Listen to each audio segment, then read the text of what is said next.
Your phone is a computer, and a lot of folks, a lot more people out there should really be using it like a computer. Hey there, this episode of What's a Computer is brought to you by you. Yes, you, all of the amazing people sharing content across social media and the generosity of my patrons at patreon.com/SomeGadgetGuy. More info on those awesome nerds later in the video. Oh, we know I'm gonna ramble on this one. The folks at Google have been pushing out a bit more public software, delivering an official desktop mode to the Pixel lineup of phones, and I thought this would be a fun time just to kind of look back, see how far this idea has progressed. This has been something I've been passionate about since the earliest days of PDAs, how we can take mobile compute power and maybe use that to help offload or offset some of the time we need to sit in front of a laptop or a desktop. I was that guy with the fold-out keyboard for his compact iPad, and more recently I've been incessantly obnoxious talking about compute power in phones, as there is so much performance here that's just going untapped. It's too much to sum up easily in one video, but we're seeing a lot of changes happening at Google, how Google is handling phones versus Chromebooks versus tablets. We're seeing some of that cross-pollination of software. So for a lot of us in the United States, we've been trained to buy phone what does phone things, and tablet what does tablet things, and laptops and desktops. Yes, if you're watching a tech video,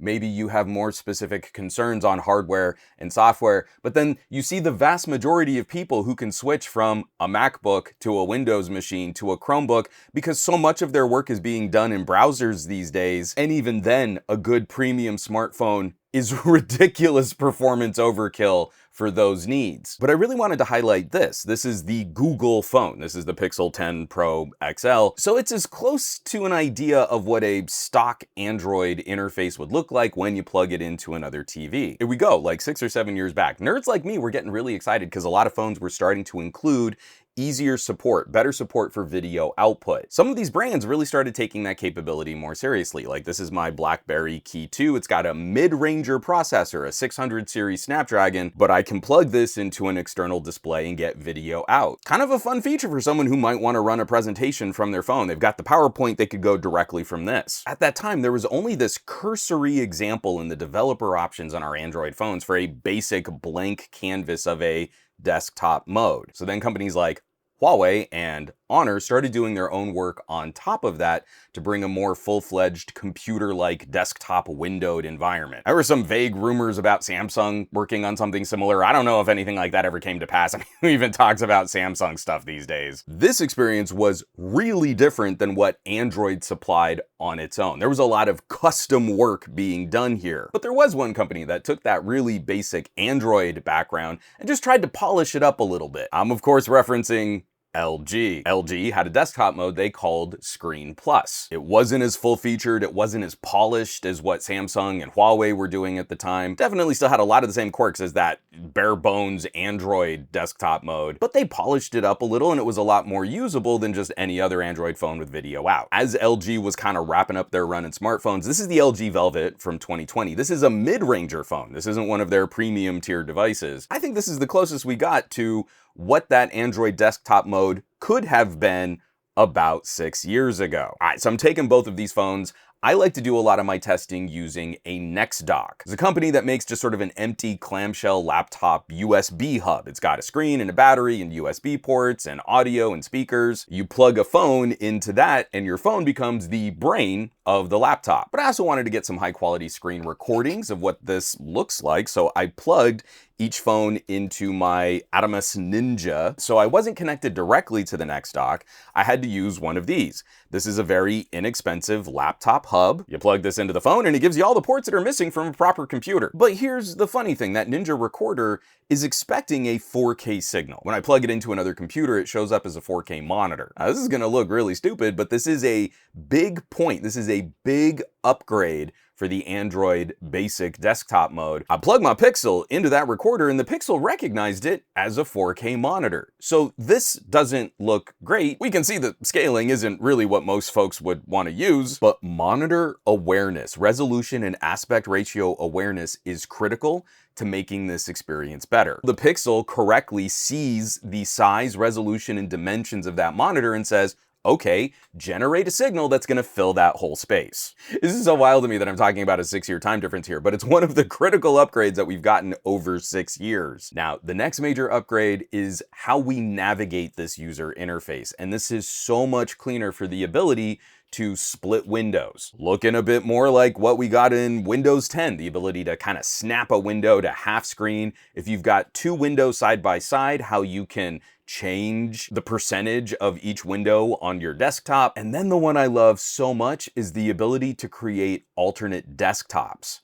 So let's say you've got a couple apps open on one. You don't have to keep tabbing back and forth or opening and minimizing. You just switch to the other desktop and you have a completely different canvas. That's pretty basic today. We expect that on all of our computers. So really a computer isn't as functional if we can't navigate that user interface the same way, even if it's being powered by a phone. And lastly, for these improvements, I just really love how much better the notification support, the hardware control support, all of these older Android desktop modes had lots of problems with minimizing apps or pulling up an app drawer. Here, that looks very similar to a more tablet-y interface, and then we can pull down from the top of the screen. For the last several years, we've been blurring the lines between what a tablet can do and what a laptop can do, and they're looking very similar, so this is just gonna be a lot more familiar to people. Oh, I plugged into my phone. Where are my notifications? Oh, I can just slide them from the top of the screen. Now, hilariously, over 6 years, there are still some basic and fundamental issues that have not been sorted out. Some of these things are really core to the experience, core to doing this well, and it feels like we've just been treading water. I refer back to the LG Velvet. Though super basic they may be, this phone does have a separate tab of settings just for Screen Plus. Totally anecdotally. Also, I feel like the LG did a slightly better job of remembering what apps were running in Screen Plus mode. Like, until you power cycle and reset the phone, you plug it back in and the apps at the bottom dock repopulate to the last save state that you had them in before. I think the LG does that a little bit better than what the Pixel can do. But the biggie, the most important aspect of this entire experience, over 6 years between these two devices, the Pixel can't operate its desktop mode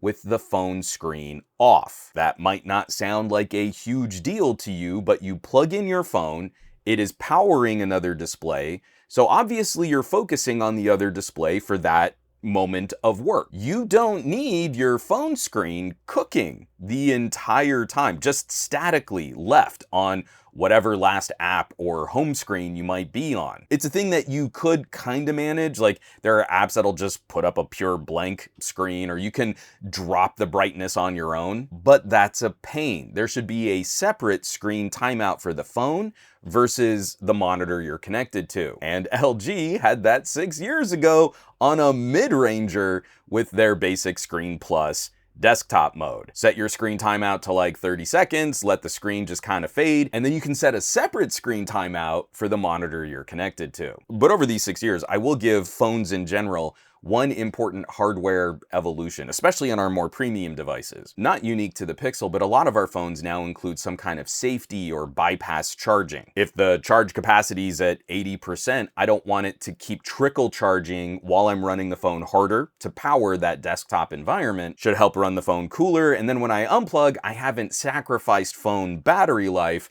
to use my phone more like a computer. A phone is a mission-critical primary communications device. A desktop mode is a secondary use of that compute power. This is a feature I love. More and more phones today, you can plug in and say, hey, keep the battery at 80%. And then you don't have to worry about putting extra wear and tear on the battery once it hits that level. Again, not distinctly a desktop mode feature, but a feature on our phones that helps balance out some of the power usage and management from much, much older devices. So, over 6 years, I was kind of hoping that we'd see a bit more progress in this. I'm very happy to see those UI adjustments and screen awareness, but it's not like we haven't seen examples of full-fledged computer from a phone over the same half decade. And this comparison only feels evolutionary because I'm not including Honor and Huawei and Motorola, and I think there are a couple other companies working on desktop modes too. If you've been watching my channel at all over these last several years, you know how insufferable I've been about this.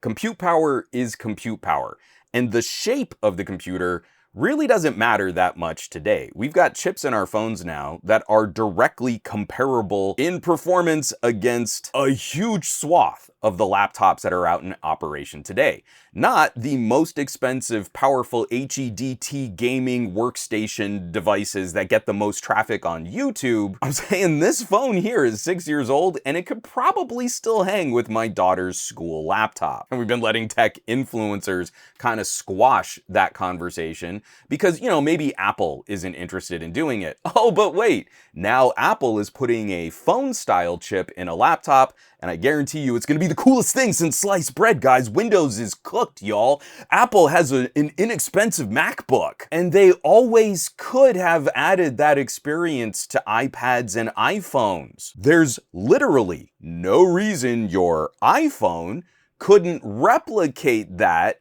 if you plugged it into a TV. I have to keep taking this back to being a good tech neighbor. There are a lot of people hurting out there, even in wealthy countries, developed first world nations, and you look around and folks are struggling. It matters if you can get your kid the internet to help them with their schoolwork. It matters if you have a home computer, something the family can use to shop for things and get online and stream some media. And we've instilled this really toxic idea of consumership where we've limited the scope of all of these devices. The prices on all the devices are continuously climbing, but consumers have been trained that only a narrow piece of every experience can be handled by each device. And if you're a real techie, you know, it doesn't have to be that way. Does it never get tiresome? We've had awesome examples of competitive options and solutions. Maybe not always the most polished, maybe a few gremlins around the edges, but this was a functional, practical computer that someone could have used. You would have been in good shape. Always have to get that bile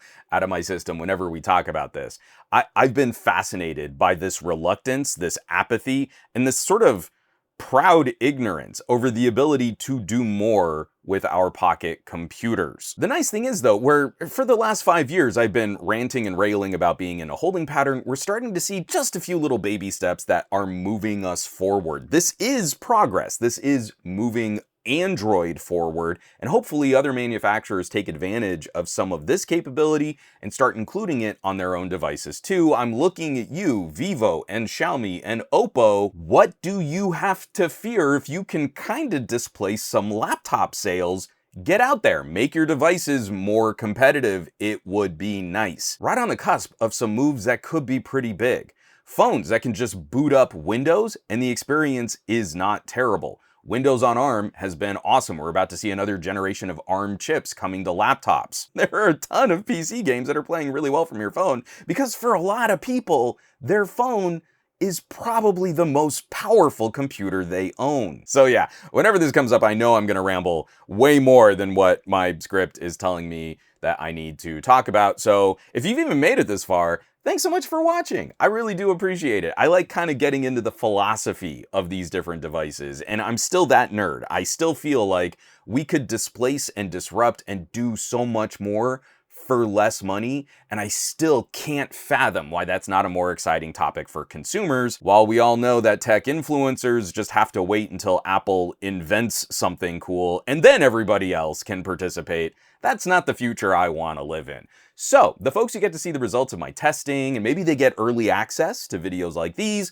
are my amazing patrons. All of the folks over on patreon.com/SomeGadgetGuy. This list of names scrolling by on your screen right now, a huge thank you from the bottom of my heart, as these are the folks that are helping to keep the lights on here in the Gadget Lab, keeping all my Next docs charged, and making sure that we can get some good video sharing through some capture cards. They're basically the coolest tech pals in the universe, so I hope you'll check them out.